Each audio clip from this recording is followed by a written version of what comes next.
जळगावच्या एरंडोल तालुक्यातील प्रसिद्ध तीर्थक्षेत्र असलेल्या पद्मालय या तीर्थक्षेत्र असलेल्या जंगलाच्या परिसरामध्ये जे आहे आज महिलेचा मृतदेह आढळून आलेला आहे। ज्या जंगलाच्या ठिकाणी हा मृतदेह या ठिकाणी आढळलेला आहे, आपण त्याच ठिकाणी आहो। या ठिकाणी पोलीस अधिकाऱ्यांनी भेट देत पंचनामा वगैरे केलेला आहे। क्राईम सीन या ठिकाणी तयार करण्यात आलेला आहे। तर दुसरीकडे फॉरेन्सिक टीम जी आहे, फॉरेन्सिक टीमच्या वतीने या घटनास्थळावरून सर्व जे पुरावे असतील किंवा इतर गोष्टी असतील त्या संकलित करण्याचं काम या ठिकाणी सुरू आहे।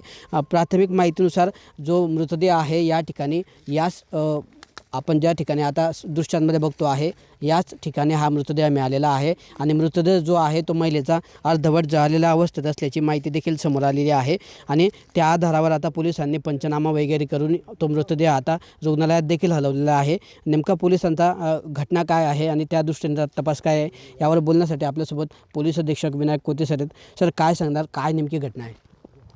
आज दुपारच्या सुमारास पोलीस स्टेशनला जी माहिती मिळाली की पद्मालयच्या शेजारी जे जंगल एरिया आहे त्या भागामध्ये एक अर्धवट जळालेल्या स्थितीत मृतदेह मिळालेला आहे।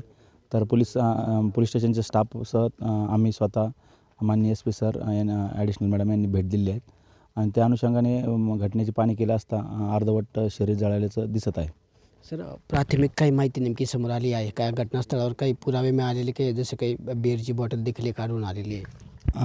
घटनास्थळावर जे काही पुरावे मिळाले आहेत ते गोळा केले आहेत। बाकीचं बॉडी आयडेंटिफाय होण्यासाठी असं विशेष काही प्राप्त झालेलं नाही अजून। किती वर्षाचे असावं सर अंदाजे वय महिलेचं? बॉडी जळालेली स्थितीत असल्यामुळे वय आता एक्झॅक्ट सांगता येणार नाही त्याचं। सर, आता या ठिकाणी आपल्याकडून नेमकी काय काय कारवाई केली गेली? आमच्याकडून घटनास्थळ पंचनामा असेल, नंतर फॉरेन्सिक टीमकडून त्यांचे सॅम्पल घेणं असेल, त्यानंतर जे तपास पथकं आहे त्यांना वेगवेगळ्या सूचना देऊन त्यांना रवाना करण्यात आले। डॉग स्क्वॉड, फिंगरप्रिंट यांच्या मार्फत देखील घटनास्थळाची पाहणी करून त्यांनी त्यांची कारवाई केलेली आहे। किती दिवसांपूर्वीचं वाटते सर घटना? किती दिवस झाले असावेत तरी? साधारणपणे एक किंवा दोन दिवसापूर्वीची असू शकतं, पण कॉज ऑफ डेथ आणि टाईम ऑफ डेथ हे PM नंतरच कळू शकेल। अवशेष काय काय मिळाले सर नेमके महिलेचे आपल्याला? फक्त बॉडीचे बर्न पार्ट आणि अर्धवट जे न जळालेले भाग आहे तेवढंच मिळालं। बाकी याच्या व्यतिरिक्त वेगळं काही बॉडीच्या अनुषंगाने मिळालेलं नाही। तर अशा पद्धतीने या घटनेने जी आहे जिल्ह्यात खळबळ उडाली आहे आणि घटनेनंतर तात्काळ पोलीस या ठिकाणी घटनास्थळी दाखल झाले।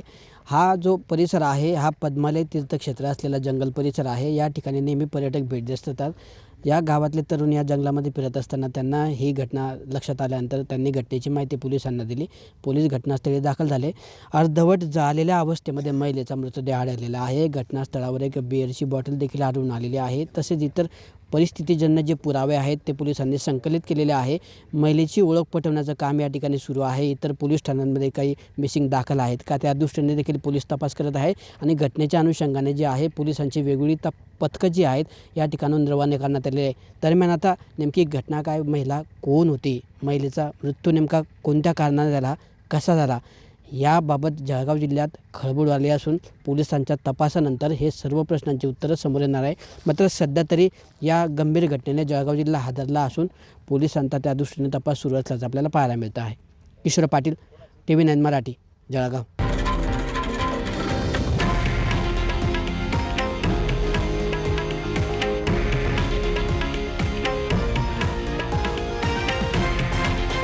हे आहे देशातील नंबर 1 न्यूज नेटवर्क आणि आपण पाहत आहात TV9 मराठी, एकमेव।